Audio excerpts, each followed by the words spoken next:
on his curriculum. And it means enrichment. Now everybody think about this, especially market kids. If we want to buy something and trying to save money, instead of telling our parents to buy it for us. Isn't it amazing that we can buy the things we really want out of extra money? And for those who have their coins or peso bills or willing to give it to Pinky for his enrichment, you may do that right after the show. After we round of applause for Pinky, our African trainer.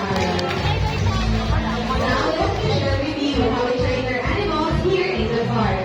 Training describes so many ways to look after their physical and mental well-being. And we use the system called positive reinforcement training. So whenever animals do a certain behavior that we want them to do, we give them anything they like as a reward. We do not punish, force, or hurt our animals. And in this way, we build a relationship based on trust. And now please welcome my Bella Kakadu and this is Coco. Hello. So by the way, Coco is our environmentalist. So here we have two trash bins, the biodegradable and the non-biodegradable bin. So let's see some demonstration. Coco, the paper and put it on the biodegradable bin. Come on, Coco, you can do it. Or the second one. Mia, you can watch here. Come on, Coco, put it on the rubber bin. Alright, don't try to close the bin. Why do we close when your article close at all? I'll go for the second one. Wait lang, anak. Ready for the plastic cup. Come on, Coco. Come on, Coco, you can do it. Alright, and time to close the bin. Here, oh, baby, oh.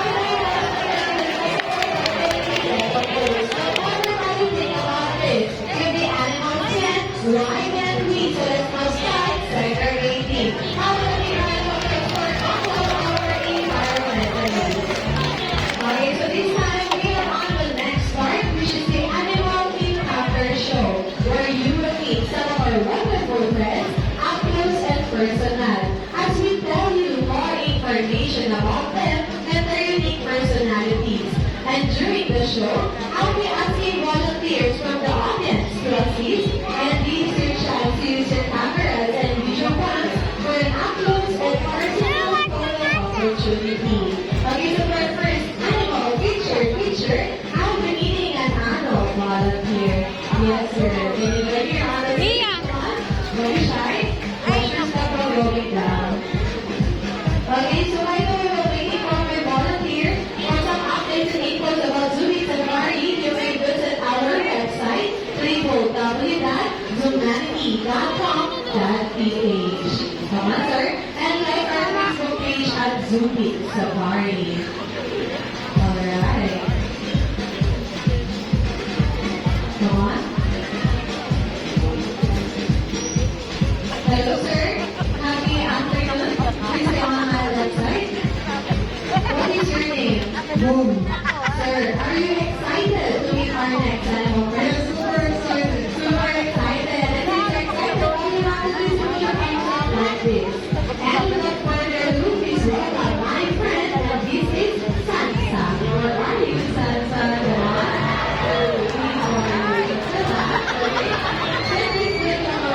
What's that?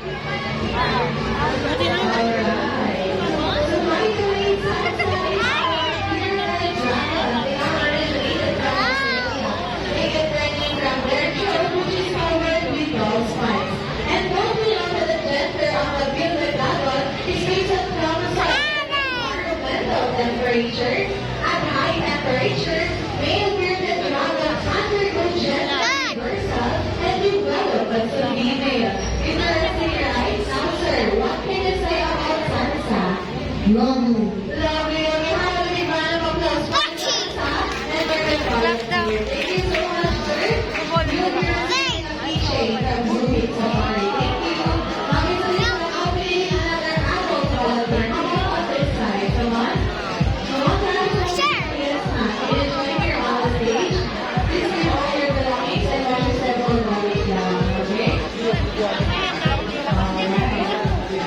Once again, watch your step while going down.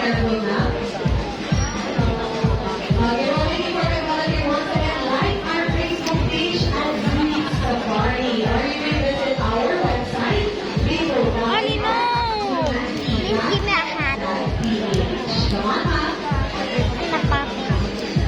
Alright. Now, ma'am, do you have any idea what is our next animal friend? No. Okay, let's see. Let's meet Anna and Elsa. Where are you guys? Come on, we're waiting for you.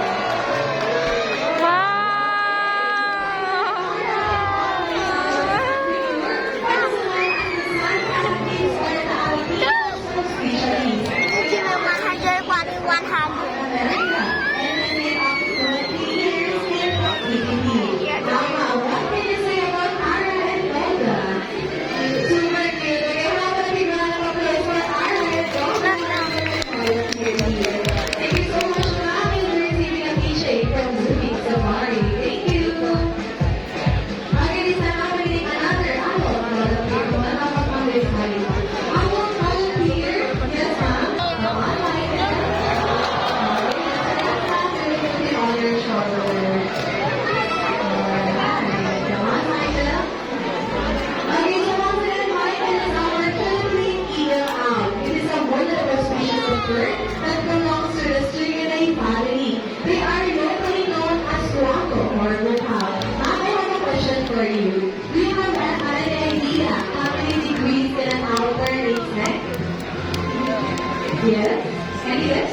360. Nice guess, but don't you know that an out can turn their neck up to 270 degrees without breaking blood vessels or tearing tendons. Now, what can you say about Michael? Good job. You have a round of applause for Michael and for my great volunteer. Thank you so much, ma'am. And also you'll be receiving a teaching from Zurich Safari. Come on, Michael. Thank you. Okay, so this time the call will learn here in Zurich and that is the handshake. How about the other side? Okay, so this time I'll be giving a lady volunteer. Come on, guys. Yes, ma'am. Please join me on the stage and you volunteer. Come on, ma'am.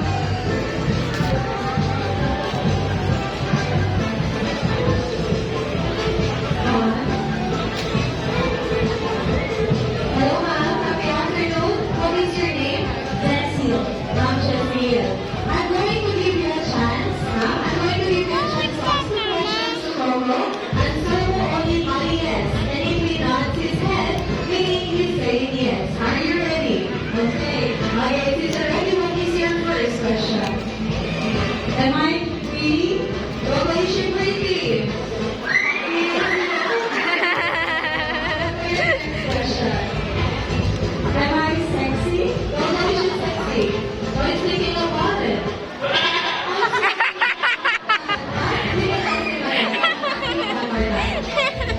Hey, am I sexy? Don't know she's sexy. Yes, you are. Tell me something. You want to dance with our guests? Wow, would you give him a chance to dance with you? Come on, come on, you can do it, don't be shy. Am I supposed to dance? Yes, ma'am. With Coco. Later you'll know, okay? You're surprised. Okay. Alright, let's get into the Coco will now be joining dancing the famous Boom Boom Challenge, okay? I'll just follow us, okay? I'm just going to share the what you have. Parang we're gonna dance. Parang we're gonna dance. Don't be shy.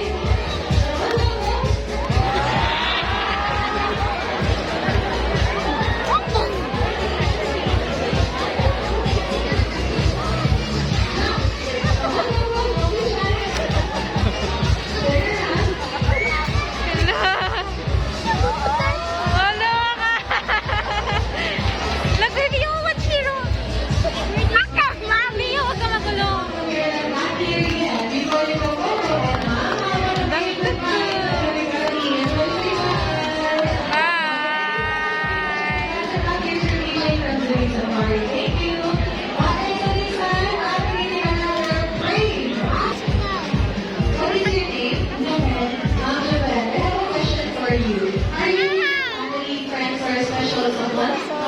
Family, where are they? Someone raise your hand. Hello po, welcome to Zurich Safari. Ma'am, can you do a little favor? Can you look to your family eye to eye and raise up your right arm like this and wave goodbye to them because this might be your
she brave? Okay, and then we're going to say that to you. Thank you.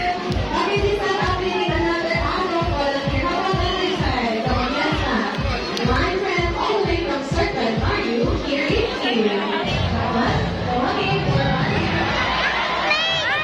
It's a snake! Okay. It's a snake! Okay, so by the way, here is our ivory ball idol. They are going to let about the 5 feet long. It's a snake! And look! Circuit arm breakers. They make use of their powerful muscles to squeeze their overpower their prey. Now, Mom, what can you say about you? Very smooth. Okay, Mom, let me run over for each and every prey policy. Thank you, Mom. It's a snake! Really, really shake that face the heart. Thank you. And with that, we have come to the end of our presentation. Now is the right time to talk about them. The reason why these animals are here is because they serve as the ambassadors of their own species in the environment which make up their home. They are here for you to appreciate their